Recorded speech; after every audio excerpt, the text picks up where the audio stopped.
Friends, welcome back to my YouTube channel. मित्रों, आज मैं आपके सामने कुछ लेटेस्ट बैंकिंग अपडेट लेकर उपस्थित हुआ हूं।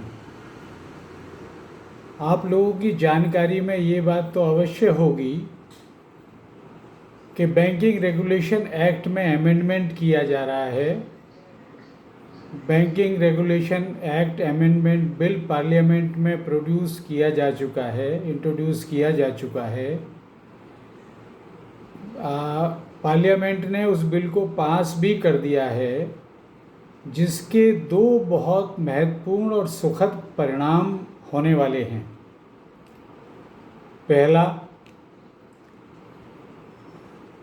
बैंक कोऑपरेटिव सेक्टर के बैंक्स के डिपॉजिटर्स के हितों को ध्यान में रखते हुए ये निर्णय लिया गया है और वो निर्णय इस अमेंडमेंट के माध्यम से लागू किया जाना है कि कोऑपरेटिव बैंक्स अब डायरेक्टली आरबीआई के द्वारा रेगुलेट किए जाएंगे।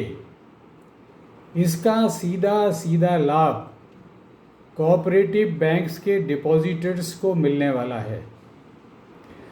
दूसरा, ये महत्वपूर्ण है, निर्णय बहुत ही इम्पोर्टेंट है कि अब अगर किसी बैंक का मर्जर रिजर्व बैंक किसी दूसरे बैंक के साथ करना चाहेगा तो बिना उस बैंक को अंडर मोरेटोरियम रखे हुए उसका मर्जर सीधे कर सकता है, जिसका सीधा अभिप्राय ये आता है कि जैसे कि Punjab and Maharashtra cooperative banks के डिपॉजिटर्स को बहुत परेशानियों का सामना करना पड़ा, अब आगे अगर कहीं बैंकों के मर्जर होते हैं तो ऐसी किसी परेशानी का बैंक के डिपॉजिटर्स को सामना नहीं करना पड़ेगा।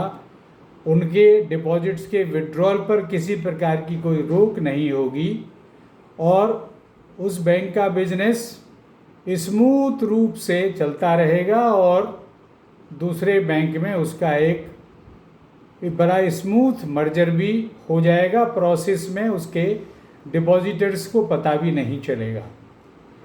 इसमें एक विशेष बात ये भी है कि ये जो अमेंडमेंट इस अमेंडमेंट एक्ट के द्वारा लागू किए जाने हैं, ये हमारी केवल उन्हीं कोऑपरेटिव सोसाइटीज़ पर लागू होगा जिनके नाम के साथ बैंक, बैंकिंग अथवा बैंकिंग कंपनी जुड़ा हुआ है, और जिन कोऑपरेटिव सोसाइटीज़ के साथ ऐसा कोई शब्द नहीं जुड़ा हुआ है उनके साथ ये निर्णय लागू नहीं होगा। तो इससे हमारी जो प्राइमरी एग्रीकल्चर क्रेडिट सोसाइटीज़ हैं पैक्स के नाम से, या ऐसी और भी अन्य कई कोऑपरेटिव सोसाइटीज़ हैं जो फार्मर्स को डायरेक्ट लोनिंग करती हैं, उन पर इसका कोई प्रभाव नहीं पड़ने वाला है।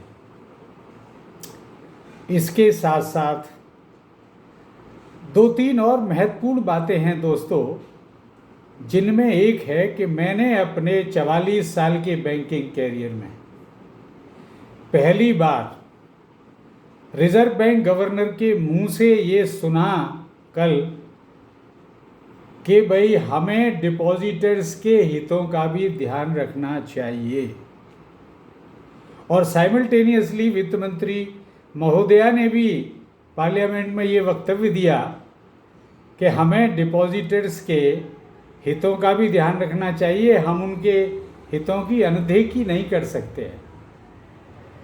ये दोनों ही वक्तव्य एक साथ आना, एक ही सुर में आना, एक बड़े बदलाव की ओर संकेत करते हैं।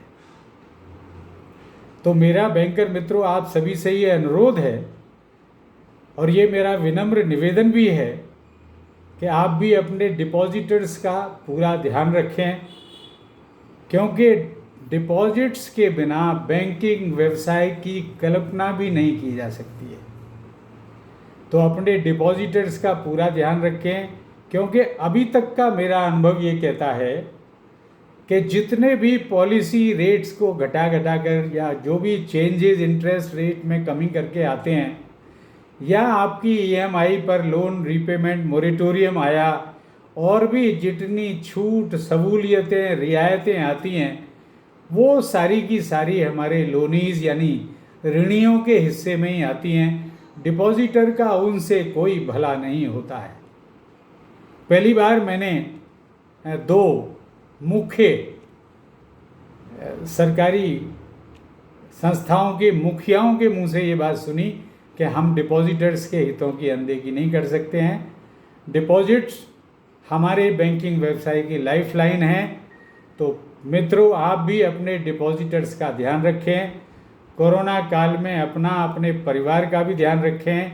सुरक्षा के जितने उपाय सुझाए गए हैं उन सबको अपनाएं और सुरक्षित रहें, ऐसी मेरी शुभकामनाएं आप सबके लिए हैं।